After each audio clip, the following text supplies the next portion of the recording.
नमस्कार। फिर से मैं आपका treatment and prevention of migraine headache के पार्ट 4 में हार्दिक स्वागत करता हूं, अभिनंदन करता हूं।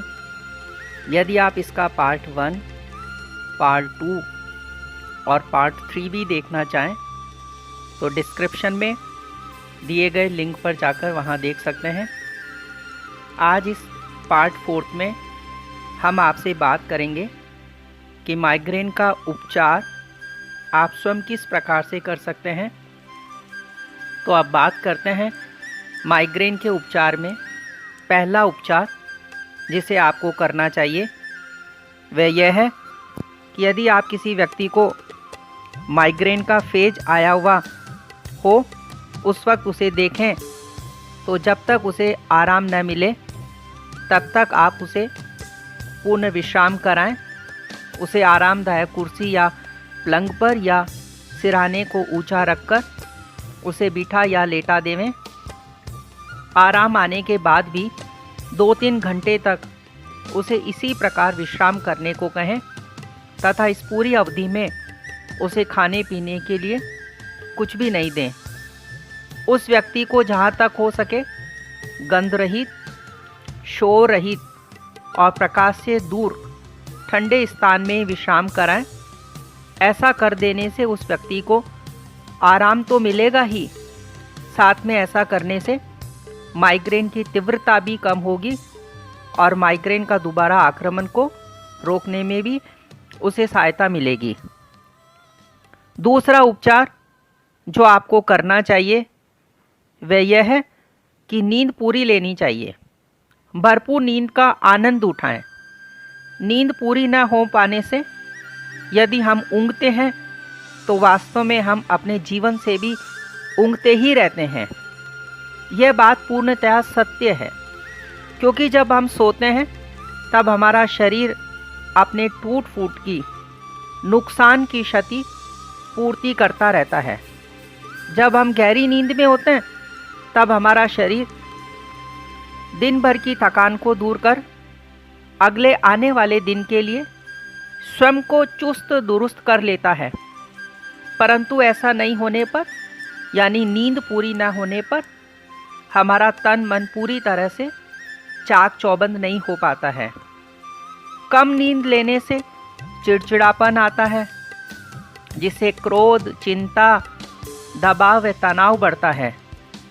यह एक सीमा तक तो ठीक है, परंतु इस सीमा से ज़्यादा होना, इन्हें सहन करने की क्षमता बर्दाश्त से बाहर हो जाती है, जिससे माइग्रेन की समस्या हो जाती है। इसलिए वयस्कों के लिए 24 घंटों में 8 घंटे सोना जरूरी है। नींद में किसी तरह की कमी या खलल नहीं पड़ने दें। शांत वातावरण में वह सोते समय भी कमरे की लाइट बंद करके सोएं। साथ ही यह भी ध्यान रखें कि यह समय भी प्रतिदिन एक सा ही होना चाहिए, यानी सोने जागने का समय निश्चित होना चाहिए। इसके लिए हमें अपनी जीवन शैली सही रखनी चाहिए, जैसे देर रात तक टीवी ना देखें, मोबाइल फ़ोन का इस्तेमाल उस समय ना करें, इत्यादि बातों का ध्यान रखना है।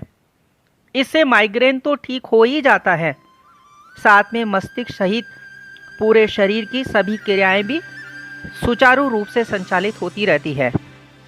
तीसरा उपचार है जिसे हमें करना चाहिए वह यह है कि हमें उच्च रक्तचाप यानी हाई ब्लड प्रेशर को नियंत्रण में रखना चाहिए।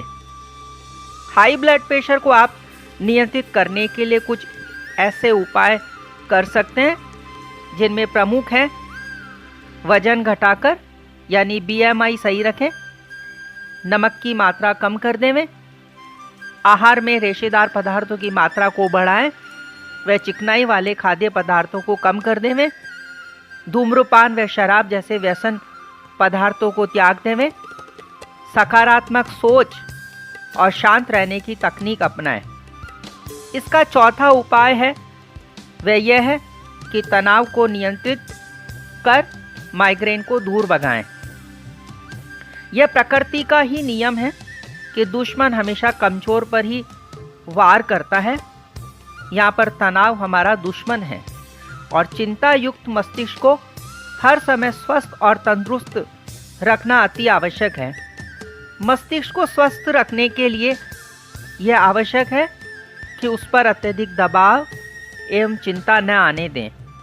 हमारा मस्तिष्क हमारे शरीर में एक उच्च एवं पूर्णतया सुरक्षित स्थान पर विद्यमान है। प्रकृति ने पहले से ही इसके लिए ऐसी व्यवस्था कर रखी है ताकि मस्तिष्क पर किसी तरह का कोई भारी आघात न लगे। ऐसे में भी हम मस्तिष्क को तनावग्रस्त कर देते हैं और माइग्रेन को जन्म देते हैं। मस्तिष्क को स्वस्थ रखने व माइग्रेन को दूर करने के लिए उसका तनाव मुक्त होना अति आवश्यक है। जब हमारे शांत मन में उथल पुथल मच जाती है तभी जाकर तनाव की स्थिति उत्पन्न होती है। तनाव को दूर करने के लिए हमें परमपिता परमेश्वर जो सर्वशक्तिमान हैं को धन्यवाद देना चाहिए।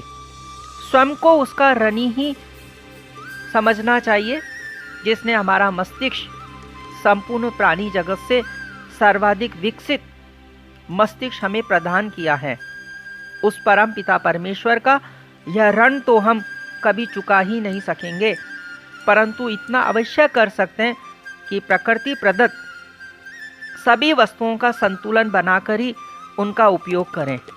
शरीर व मन को पौष्टिक आहार, योग एवं व्यायाम से स्वस्थ रखें। मस्तिष्क में अच्छे विचारों और भावों का आदान प्रदान करें। किसी भी प्रकार की कोई भी अनावश्यक अपेक्षाएं न रखें। अपनत्व की भावनाओं में वृद्धि करें ताकि द्वेष और कटुता से उत्पन्न तनाव में कमी हो। मन ही मन शांति की कल्पना करें। मुस्कुराते रहें, हंसते रहें। Don't worry, be happy. और अब इसका 5वां उपचार है वह यह है कि हमें व्यसन से, एडिक्शन से दूर रहना चाहिए। धूम्रपान या निकोटीन से पीछा छुड़ाने के लिए योगा और स्वस्थ खान पान पर ध्यान देना चाहिए। योगा उन व्यक्तियों के लिए बहुत अहम है जो सिगरेट छोड़ने के लिए कोशिश कर रहे हैं। धूम्रपान मूड को अच्छा बनाने का एहसास तो कराती है, परंतु यह सेरोटोनिन के रिलीज होने पर दुष्प्रभाव डालती है। जब हम सिगरेट पीते हैं तो यह हमारे शरीर में सेरोटोनिन के निर्माण की गति को धीमा कर देती है। जब हम सिगरेट छोड़ देते हैं तो सेरोटोनिन अपनी कार्यविधि दोबारा सही करने में थोड़ा समय लेता है। धूम्रपान छोड़ने के लिए जब फाइटोकेमिकल जैसे सप्लीमेंट लिए जाते हैं तो उसकी तलब काफ़ी कम हो जाती है। इसके अतिरिक्त मैं आपको एक और फार्मूला बताना चाहूँगा, वह यह है कि इसमें शरीर में बनने वाले एक प्राकृतिक तत्व ग्लूकोरेट की भी मदद लेनी चाहिए। यह तत्व सेम, चकोतरा, फलियों, ब्रोकली तथा अन्य प्रकार की गोभियों में भी पाया जाता है। यह ग्लूकोरेट निकोटीन जैसे तत्वों को बेअसर कर उन्हें शरीर से बाहर करने में मदद करता है। लेकिन मैं यह संदेश देना चाहता हूँ कि किसी भी चीज़ की लत हमारी जीवन शैली, हमारे तौर तरीकों और स्वभाव की ही देन होती है। यह हम इन सबको गंभीरता से नहीं लेंगे तब तक हमारी यह लत कतई नहीं छूटेगी। दृढ़ निश्चय और मन में संकल्प कर लक्ष्य को पाने की जिद ही कोई लत छुड़ाने में हमको कामयाब कर सकती है। इन सब के अतिरिक्त जो महत्वपूर्ण है वो यह है कि स्वयं को हाइड्रेट रखें, यानी पर्याप्त मात्रा में पानी पीते रहना चाहिए। बिन पानी सब सून, यह कोरा कथन ही नहीं है, इसके पीछे कई गहरे रहस्य छुपे हुए हैं। पानी न सिर्फ जीवन के लिए अनिवार्य है बल्कि माइग्रेन का उपचार भी है। मस्तिष्क का 75% हिस्सा पानी ही है और रक्त का 85% हिस्सा भी पानी ही है। पर्याप्त मात्रा में, यानी एक सामान्य व्यक्ति को दिन भर में लगभग 8 से 10 गिलास पानी जरूर से पीना चाहिए। भरपूर पानी पीना एक तरह से शरीर की सफाई करने जैसा है। पानी शरीर की बाहरी और भीतरी गंदगी अलग कर उसे बाहर का रास्ता दिखाता है। इसलिए सुबह की शुरुआत पानी पीकर ही करें। आगे की चर्चा अब हम इसी के पार्ट 5 में करेंगे, जिसमें हम आपसे बात करेंगे कि माइग्रेन की समस्या की रोकथाम, बचाव, निवारण व नियंत्रण हेतु हमें क्या खाना चाहिए, क्या नहीं खाना चाहिए और क्यों नहीं खाना चाहिए। इन सब के अतिरिक्त कुछ होम रेमेडीज की भी चर्चा करेंगे जो आपके लिए अति महत्वपूर्ण होगी। इसलिए आप तब तक हमारे साथ इसी तरह से बने रहिएगा, कहीं पर न जाइएगा। धन्यवाद, नमस्कार, जय हिंद।